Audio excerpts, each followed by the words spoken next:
میرے محترم سلطان دین اور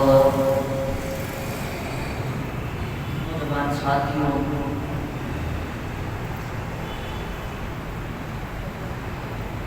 آج مبارک کے دن میں اور آپ اس سفر پہلے جو مبارک میں ہم اللہ کے ولیوں سے نسبت رکھنے کے متعلق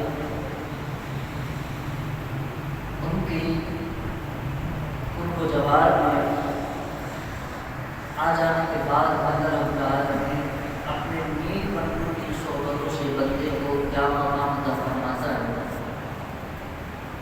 اس موضوع پر آج کو سماعت کریں گے۔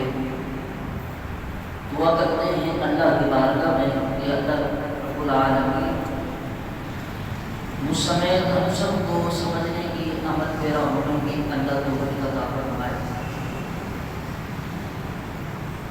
عزیزان کرام کی قدر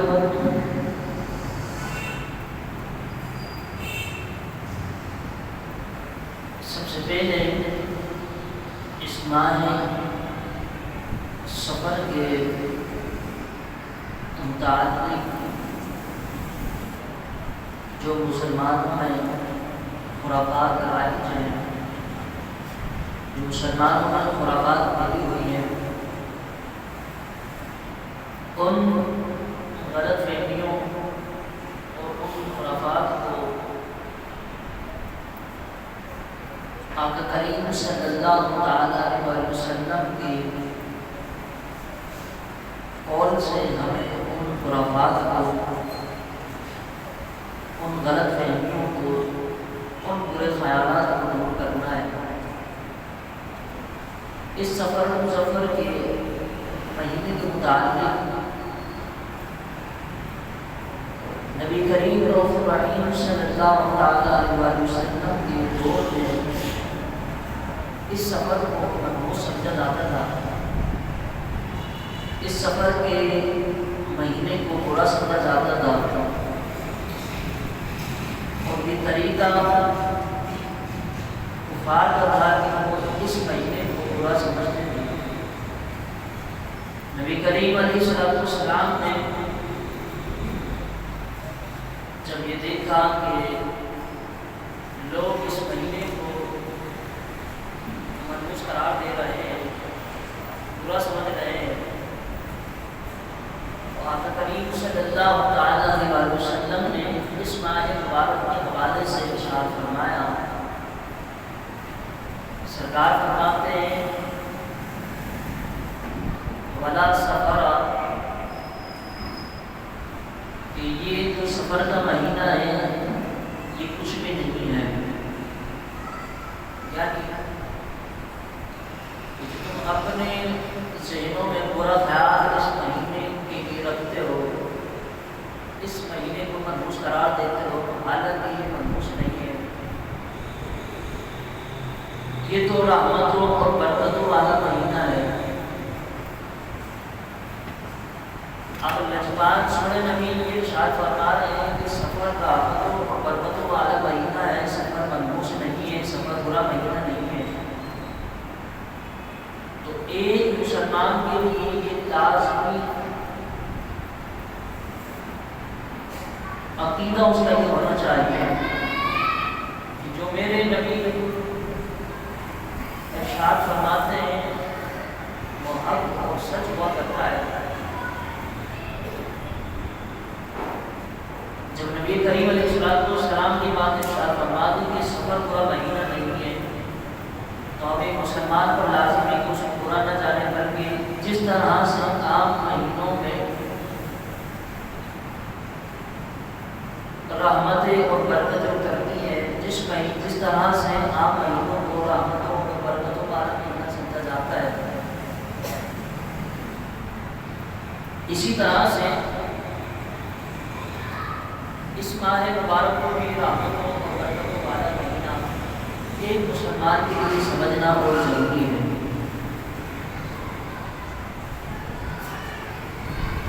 اور چونکہ یہ کفار کا طریقہ تھا کہ وہ اس ماہ مبارک کو ہم سمجھتے تھے، لہٰذا جو طریقہ کفار کا تھا وہ مسلمانوں کے اندر ہو چکا ہے،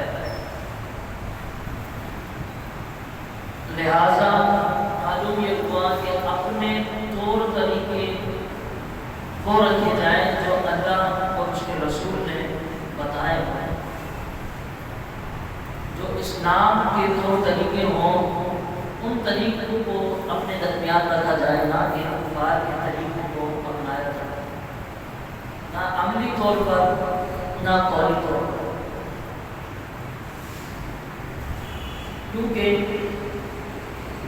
اللہ کا قرآن کہتا ہے کہ اگر تم کافروں کے طریقے پر چلو گے،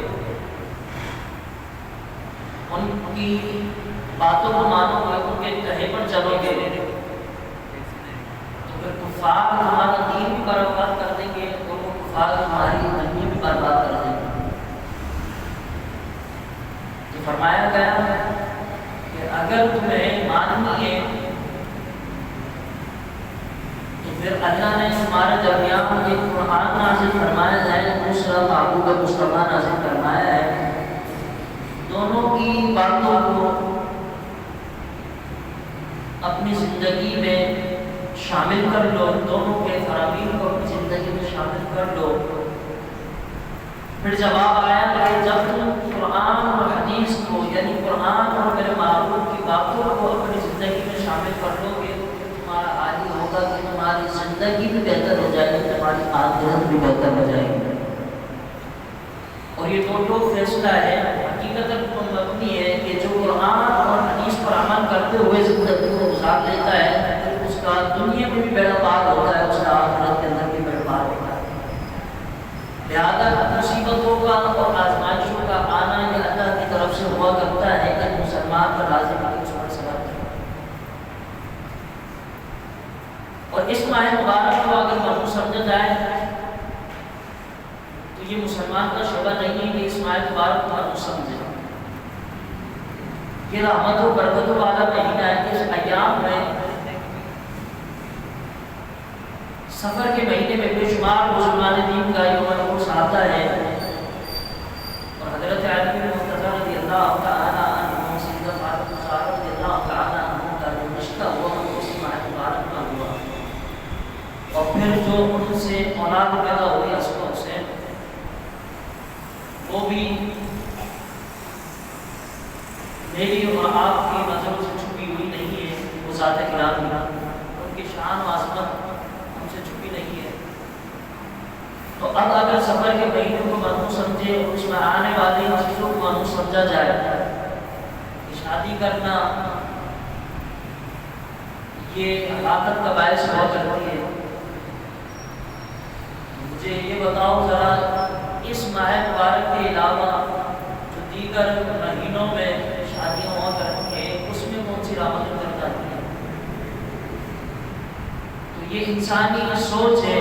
فرمایا گیا ہے یہ سب مہینے ہمارے ہیں اور ہم نے ہر مہینے کو بہتر قرار دیا ہے۔ اللہ کا ہر ایک دن، اللہ کا ہر ایک مہینہ دیا وہ ہمارے لیے باعث راحت اور باعث فخر ہے۔ اس میں اللہ کی رحمتیں اور برکتیں اترتی ہیں۔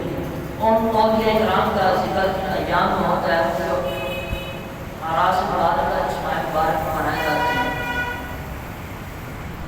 اب اس ماہ مبارک میں جن اولیاء کرام کا تذکرہ کیا جاتا ہے اس میں آج 7 سال مظفر ہیں، اور آج کے عرص مبارک کے الفاظ آج کے دن سے نسبت رکھنے والے ہستی ہیں، ان کا نام حضور سیدنا شیخ بہاؤالدین زکریا رحمۃ اللہ تعالیٰ علیہ۔ آپ کا یوم عرس اسی ماہ مبارک میں منایا جاتا ہے۔ ان اولیاء اللہ سے نسبتیں رکھنے میں، اولیاء اللہ سے تعلق رکھنے میں انسان کو بڑی رحمت اور برکت ملا کرتی ہے۔ یہ میں نے پچھلے جمعہ مبارک میں عرض کیا تھا کہ اگر ایک گناہگار ایک نماز نہ پڑھنے والا کو اگر کوئی شخص کسی نمازی سے دوستی کر لیتا ہے تو وہ پہلے تو نمازی نہیں رہتا، لیکن جب نمازی سے دوستی کر لیتا ہے تو اس کی برکت سے وہ بندہ بھی نمازی بناتا ہے، کیونکہ اس نے اپنا رنگ سفر چڑھا دیا ہوتا ہے۔ تو جب ایک آدمی جو کہ پنجگان نماز ادا کرے، اس کی صحبتوں کا یہ اثر ہے کہ اگر ایک نماز نہ پڑھنے والا اس نمازی کی صحبت میں آ جائے تو اس نمازی کی صحبت میں آنے سے وہ نماز نہ پڑھنے والا نمازی بن جاتا ہے، تو پھر ان اولیاء اللہ کی نسبتوں کا کیا عالم ہوگا کہ جن کا سر ہر وقت اللہ اور اس کے رسول کی راہ میں جھکا دیتا ہوگا، جن کا سر اللہ کی بارگاہ کے اندر صبح و شام نیچے رہتا ہو، جن کا سر اللہ اور اس کے رسول کی راہ میں ہر وقت لگا رہتا ہو، ان اولیاء اللہ کی نسبتوں کا عالم کیا ہوگا کہ جب ان کی صحبتوں کے اندر اگر کوئی گناہگار آدمی آ جاتا ہوگا تو پھر ان اولیاء اللہ کا فیض اس گناہگار پر کس طرح جاری ہوتا ہوگا، پھر وہ کس طرح سے اس گناہگار پر اپنی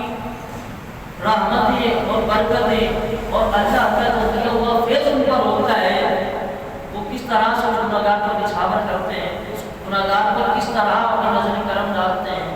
ان اولیاء اللہ کی نسبتوں کے متعلق حضور نبی کریم علیہ السلام نے اس مبارکہ بیان فرمایا، ارشاد فرمایا کہ بنی اسرائیل میں ایک گناہگار شخص تھا اور اس نے بہت ہی زیادہ 99 کے قریب وہ قتل کر چکا تھا اس لوگوں کا۔ جب اس نے دیکھا کہ میرے اتنے قتل ہو چکے ہیں، میں نے اتنے لوگوں کو مار دیا ہے، اس کے دل کے اندر رحم آیا اور اس نے بخشش کے لیے چاہا کہ میں اللہ کی بارگاہ کے اندر توبہ کروں۔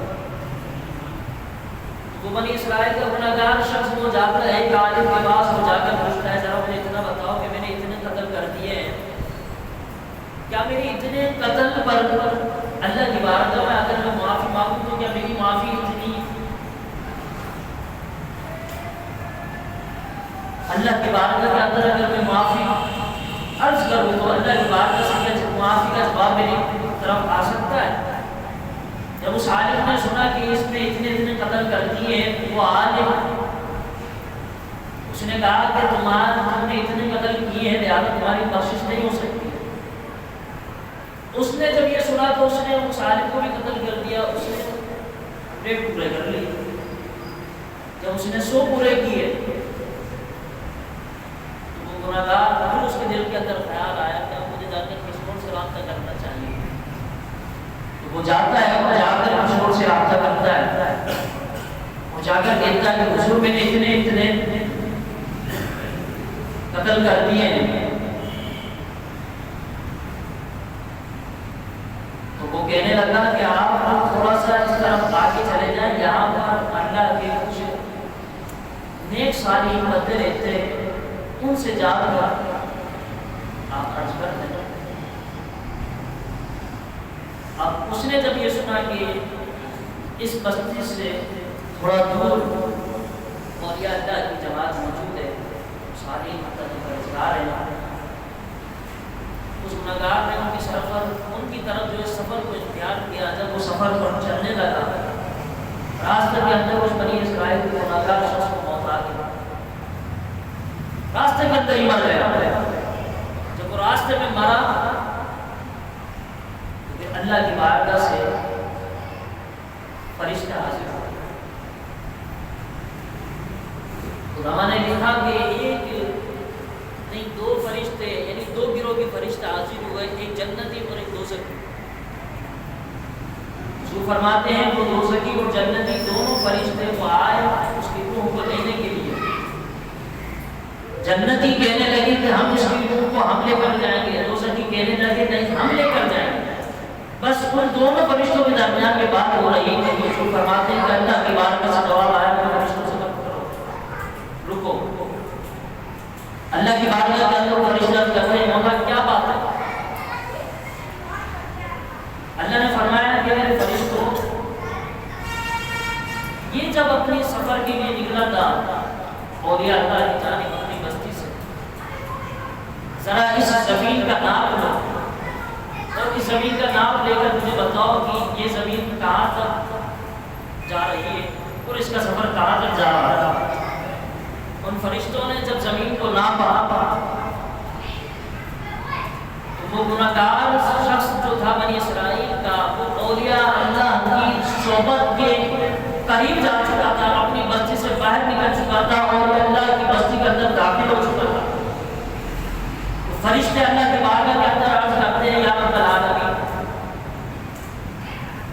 کہ تیرا جو بندہ ہے اپنے سفر کے لیے نکلا تھا اور توبہ کے لیے سے نکلا تھا اور اس کا سفر اولیاء اللہ کی بستی کے اندر داخل ہو گیا ہے، یہ اولیاء اللہ کی نسبت پا چکا ہے، تو اللہ کی بارگاہ سے جواب آتا ہے میرے فرشتوں اس کا ارادہ کیا تھا؟ حالانکہ اللہ جانتا ہے۔ حضور فرماتے ہیں فرشتے عرض کرتے ہیں مولا یہ توبہ کے لیے سے نکلا تھا اور اولیاء اللہ کی جماعت کی طرف جا رہا تھا، اور وہاں جا کر وہ عرض کرتا کہ آپ میرے لیے اللہ کی بارگاہ کے اندر دعا کریں کہ اللہ میری بخشش فرمائے۔ حضور فرماتے ہیں وہ گناہگار بندہ اولیاء اللہ کی نسبت پانے کے لیے، ان کا فیض حاصل کرنے کے لیے، ان سے توبہ کی عرض کرنے کے لیے وہ ان اولیاء اللہ کی جماعت میں داخل ہونے لگا، ان کی صحبت پانے لگا، ان کے ایریے میں جانے لگا، ان کی بستی میں جب داخل ہوا۔ حضور فرماتے ہیں کہ اللہ کی بارگاہ سے جواب آتا ہے میرے فرشتوں اس کو جنتی فرشتے لے کر جائیں گے۔ وہ فرشتے عرض کرنے لگے مولا کیوں؟ فرمایا یہ میرے ولیوں کی صحبت پا چکا تھا، یہ میرے ولیوں کی بستی کے قریب ہو چکا تھا۔ فرمایا ہمارے ولی اللہ کی بارگاہ کے اندر اتنا مقام رکھتے ہیں کہ جو ان کی صحبتوں کو پا لیا کرتا ہے، فرمایا اگرچہ وہ گناہگار ہوتا ہے اپنے اولیاء اللہ کی صحبت کی وجہ سے گناہگاروں کی بخشش فرما دیا کرتے ہیں۔ فرمایا یہ گناہگار تھا، یہ سیاہکار تھا۔ حضور فرماتے ہیں اللہ رب العالمین نے ان اولیاء اللہ کی صحبت کی بنا پر گناہگار کی بخشش فرما دی۔ اب یہ اولیاء اللہ کی جو نسبتیں ہیں یہ بڑی کام دیتی ہے، اور جن کو یہ فیض ملا کرتا ہے نا صحبتوں سے، ان کو پتہ ہے کہ اللہ کے ولیوں کی صحبتیں کیا فائدہ دیتی ہیں۔ جن کو کچھ ملا ہی نہ ہو ان کو کیا پتہ کہ ہمیں کیا ملتا ہے۔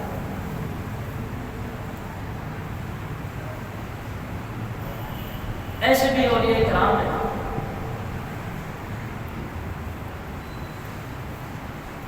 کہ ان کی بارگاہ کے اندر بے شمار گناہگار آئے تھے، وہ کیا لیکن ان کی صحبتوں کو پانے کے بعد آج کیا سے کیا بنتا ہے۔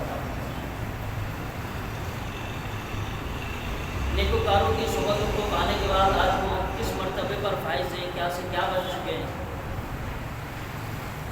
اگر آنکھوں دیکھی بات اگر کرنی ہو آج کے دور حاضر کے اندر تو پھر زیادہ دور نہیں جانی چاہیے، کراچی میں بیٹھے باب المدینہ میں رہنے والے مولانا نیاز فاروق کو دیکھ لینا چاہیے، اور ان کے صحبت یافتہ لوگوں کو دیکھ لینا چاہیے کہ وہ کیا تھے آج کیا وہ بنے ہوئے ہیں۔ مولانا حبیب اتاری کو اٹھا کر دیکھ لیں، عمران اتاری کو اٹھا کر دیکھ لیں، کون جانتا تھا ان کو؟ کیا نام تھا ان کا؟ کیا کردار تھا؟ کیا کریکٹر تھا؟ لیکن کیا تھا؟ ایک نیک بندے کی صحبت کو اس نے پا لیا تو آج کسی بچے سے پوچھو کہ حبیب اتاری کون ہے تو وہ جواب دیتا ہے جو مدنی چینل پر آیا کرتا ہے۔ تو یہ ولیوں کی جو صحبت ہوتی ہے یہ بڑی کام کی ہوتی ہے۔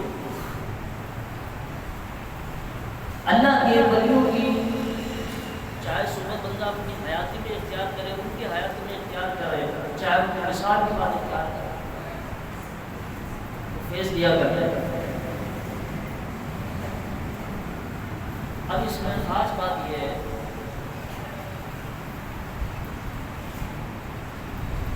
کہ کیا مزارات پر پڑے رہنا بہتر ہے یا مسجد میں پڑے رہنا بہتر ہے؟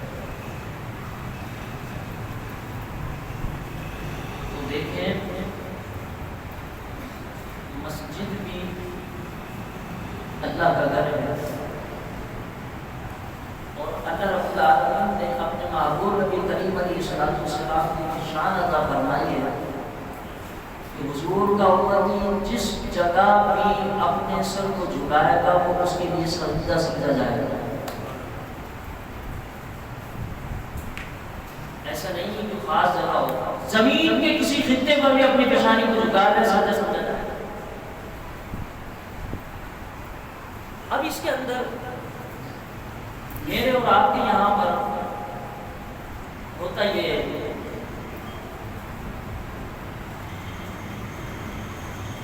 کہ ہم ان نسبتوں کو اختیار کر رہے ہوتے ہیں جن کی خود کوئی نسبت نہیں ہوتی۔ ایک ولی کامل کا، ایک مرشد کا، ایک پیر کا اتنا درجہ تو ہونا چاہیے کہ اس کا سلسلہ رسول اللہ سے جا کر ملتا ہو، اس کا نسب رسول اللہ سے جا کر ملتا ہو۔ آج جتنے بھی بڑے بڑے اولیاء کرام جن کے مزارات میں اور آپ دیکھ رہے ہیں ان کا سلسلہ، ان کا نسب رسول اللہ سے جا کر مل رہا ہوتا ہے، حسن حسین سے جا کر مل رہا ہوتا ہے۔ حضور شیخ بہاؤالدین زکریا رحمۃ اللہ تعالی علیہ جن کا آج یوم عرس ہے، ان کا 21 بار سے جا کر حضور سے نسب نامہ ملتا ہے۔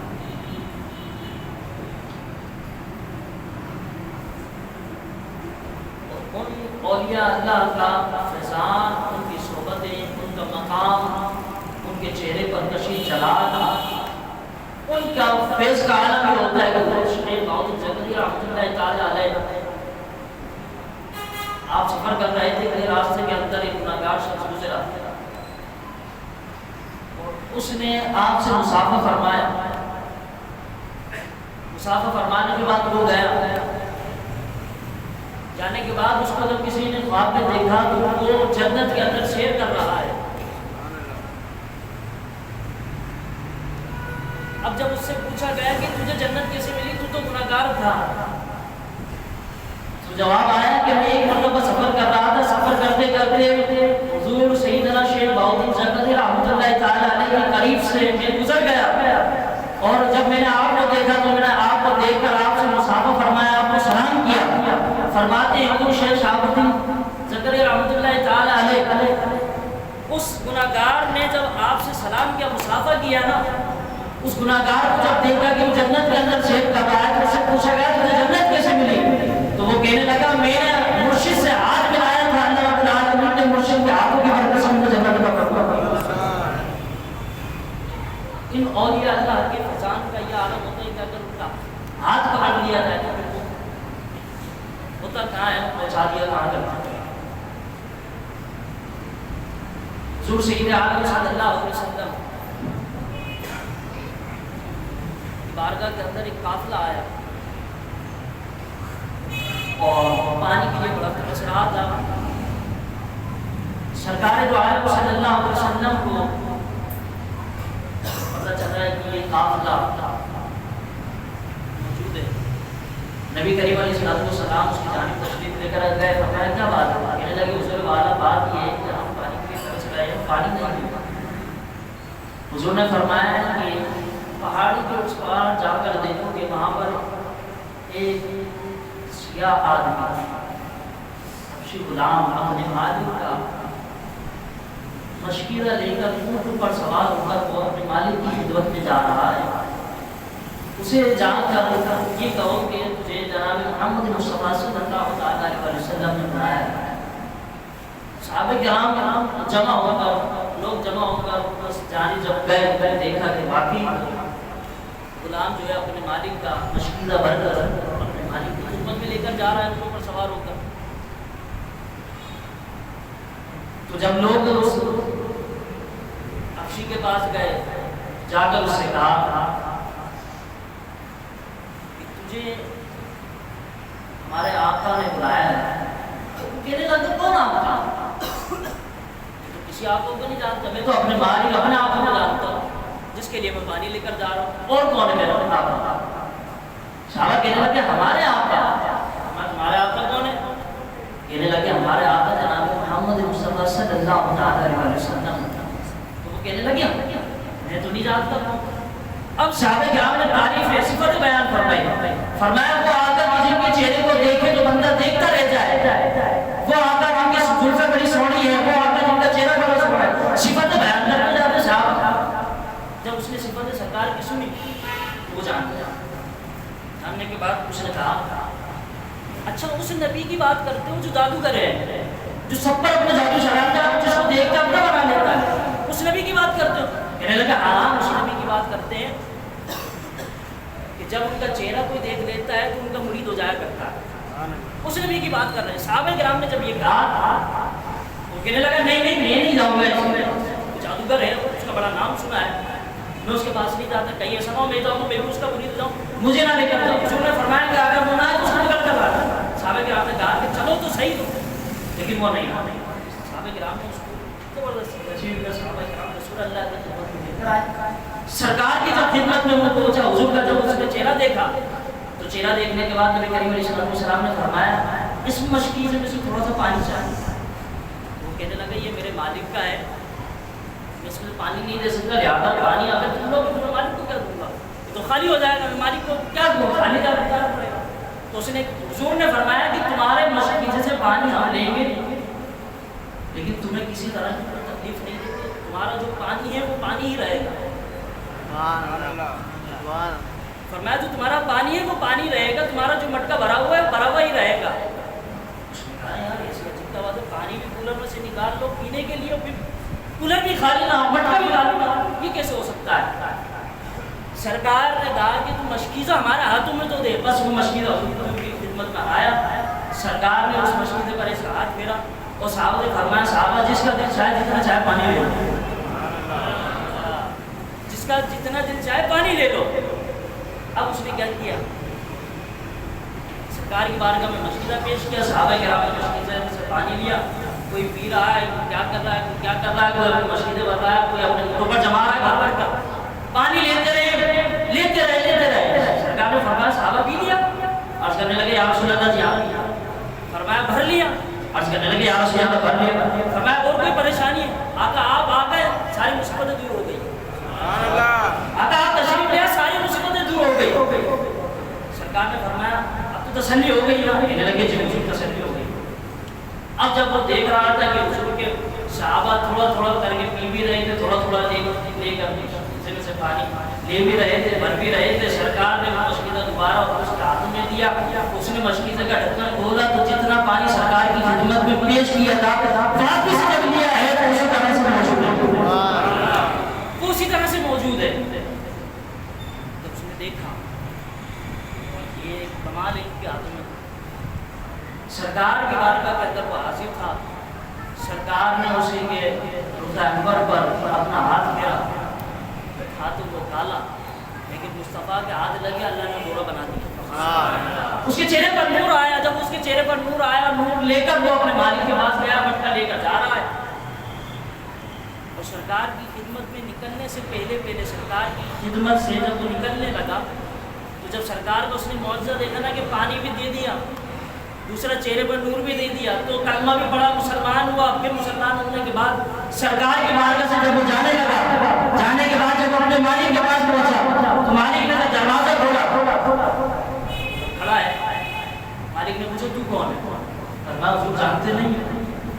میں تو نہیں جانتا, آپ سے کہا آیا نہیں, میں تو نہیں جانتا تو کون ہے. وہ کہنے لگا حضور میں آپ کا غلام, مشکیزہ آپ نے بھروانے کے لیے کہا تھا, میں مشکیزہ لے کر گیا تھا اور آپ کی خدمت میں دوبارہ لے کر آ گیا.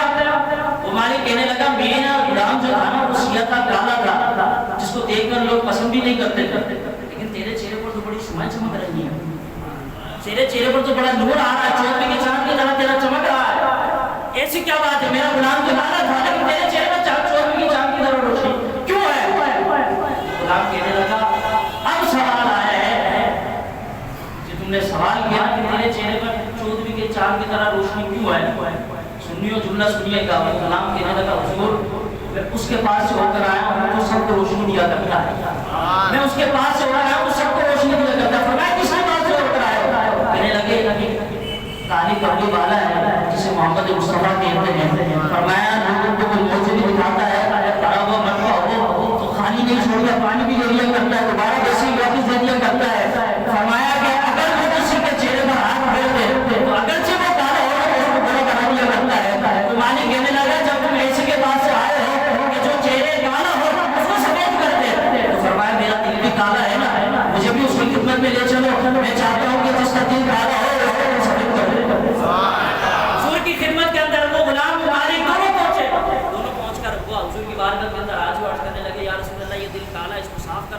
رسول اللہ نے اتنی نظر کرم فرمائی کہ حضور کی صحبت سے وہ غلام جو تھا وہ بھی مسلمان ہوا، مالک جو تھا وہ بھی مسلمان ہوا۔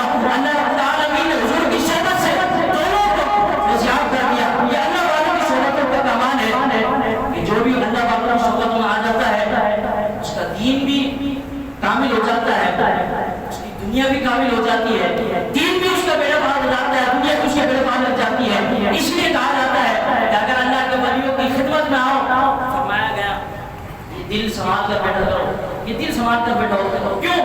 نکاح ولی میں وہ تاثیر دیکھی، بدلتی ہزاروں کی تقدیر دیکھی، جب نکاح ولایت صاحب وہ کسی کے دل پر نظر مارنے ہیں